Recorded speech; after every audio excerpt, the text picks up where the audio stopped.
আজই ডাউনলোড করুন আর এনজয় করুন আপনার পছন্দের শো।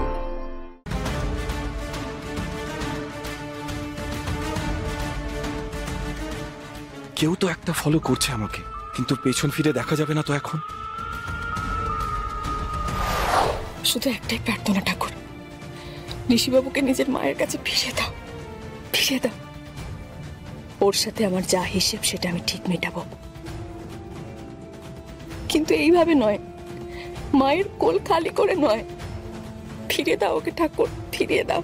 দেখেছো দেখেছো মেয়ের ভক্তি? আজকালকার দিনের মেয়েদের মধ্যে তো এরকম ভক্তি দেখাই যায় না। দিদি একেবারে যোগ্য বউ এই বাড়িতে নিয়ে এসেছে।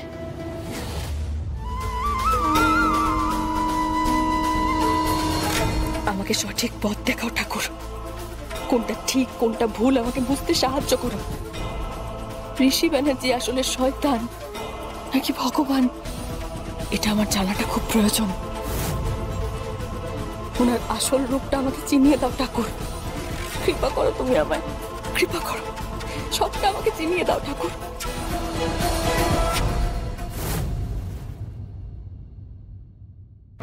নিশা, ফোন করে দিয়েছি, এখন সময় আর জায়গা বলতে হবে।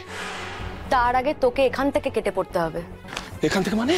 এখান থেকে মানে এই বাড়ি থেকে। তুই বুঝতে পারছিস না নাকি? অনেকদিন তো হলো আচার্যজি এই বাড়িতে আছেন আপনি আমাদের জন্য, এবার তো আপনাকে বাইরেও যেতে হবে, অনেক কাজকর্ম আছে না, অনেক শিষ্যরা ওয়েট করছে আপনার জন্য, সেখানে যেতে হবে। বুঝতে পেরেছো এবার? এই হুট করে বলে ওরা সন্দেহ টন্দেহ করবে না? সন্দেহ না রে, শুধু সন্দেহ না, ইনফ্যাক্ট তোকে ওরা ফলোও করবে। তুই বুঝতে পারছিস না, ঋষিকে খোঁজার জন্য ওরা যা খুশি তাই করবে, আর তার মধ্যেই আমাদের আসল কাজটা হাসিল করতে হবে। Got it?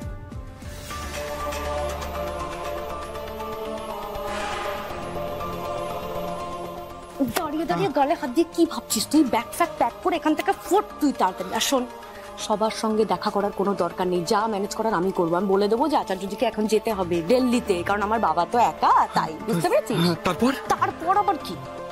ওদের ফোনের ওয়েট করবি, কখন ওরা ফোন করবে আর কোথায় কখন টাকা দিতে হবে সব বলে দিয়েছিলাম, মনে আছে তো তোর? মনে আছে। এই শোন, তুই কিন্তু এখন কোথাও বেরোস না, কিছু একটা হলেই না তোকেই প্রথমে সন্দেহ করবে এরা।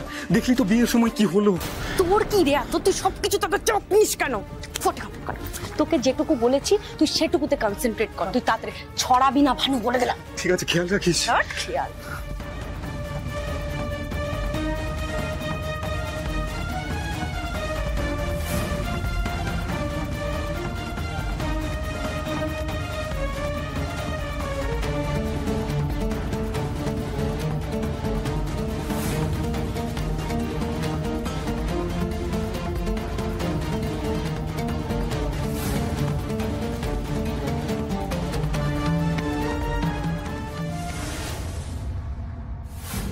হয়েছি, বিভাগে কিন্তু 1 মিনিটের জন্য চোখের আড়াল করা যাবে না, বুঝতে পেরেছো?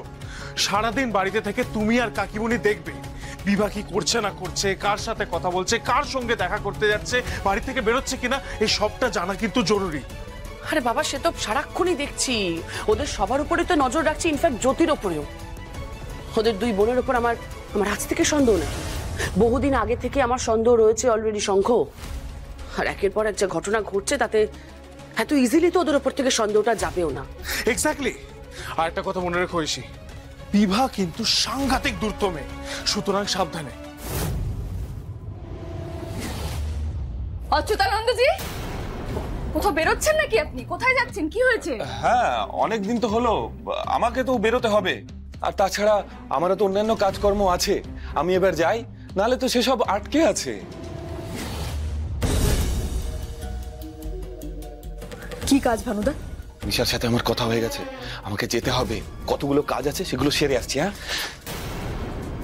আরে আমি সেটাই তোমাকে জিজ্ঞেস করছি, কি কাজ সেটা আমাকে প্লিজ বলো। হঠাৎ করে দিদি তোমাকে এখান থেকে চলে যেতে বললো কেন বলো? আরে তুই বুঝতে পারছিস না, তোর শ্বশুর বাড়িতে এতদিন কি করে থাকবো আমরা?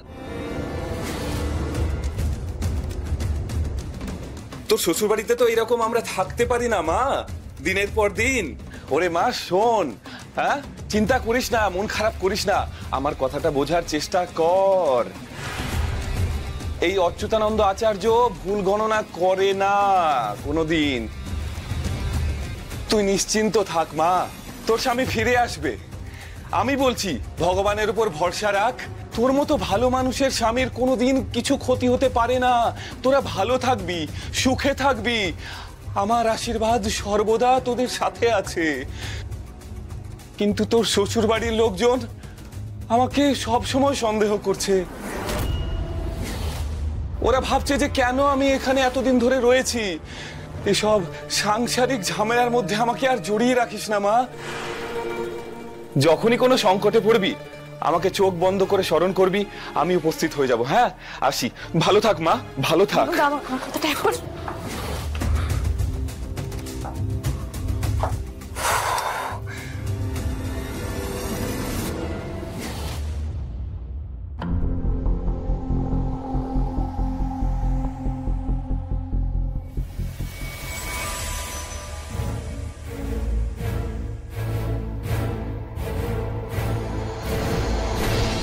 ঐশী, আমাকে এবার এই লোকটাকে ফলো করতে হবে।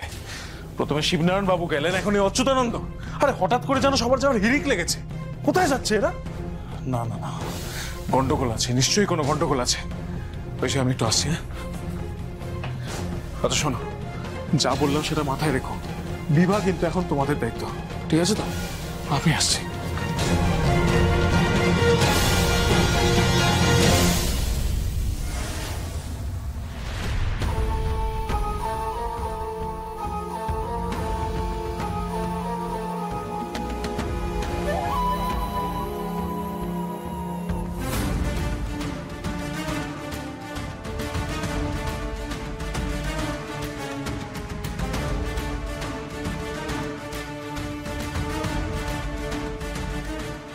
কেউ তো একটা ফলো করছে আমাকে, কিন্তু পেছন ফিরে দেখা যাবে না তো এখন।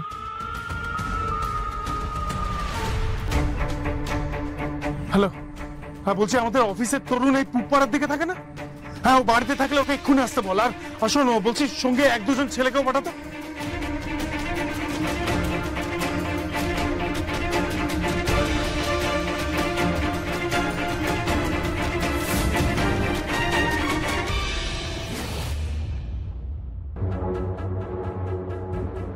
উফ, নিশা ঠিকই বলেছিল, এরা ফলো করতে পারে, কিন্তু এদের চোখে ধুলো দিয়ে আমাকে তো বেরোতে হবে।